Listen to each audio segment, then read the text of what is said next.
Hello friends, again you all are welcome to my YouTube channel.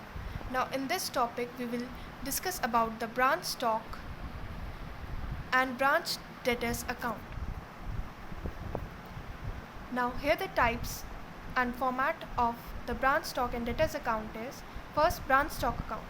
In branch stock account, first the two opening stock, two goods sent to branch, two goods returned by debtors. This will be noticed at the debit side. Then at the credit side, by cash sale, by credit sale, by loss of goods, by goods returned to head office, and by closing stock balancing figure. If the profit comes at the debit side, then it will be known as to surplus in stock balancing figure. We will not say it to PL transfer or anything else. We will say it to surplus in stock. And if it comes at the credit side, then it will be known as by shortage balancing figure. Now further, we will discuss about the branch debtors account. In branch debtors account, first at the debit side it comes to balance brought down. Then to branch stock, which will be taken from the credit sales balancing figure.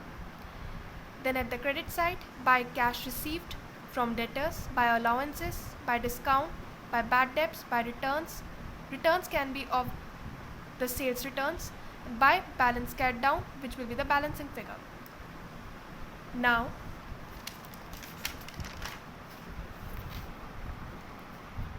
the next type is branch expense account.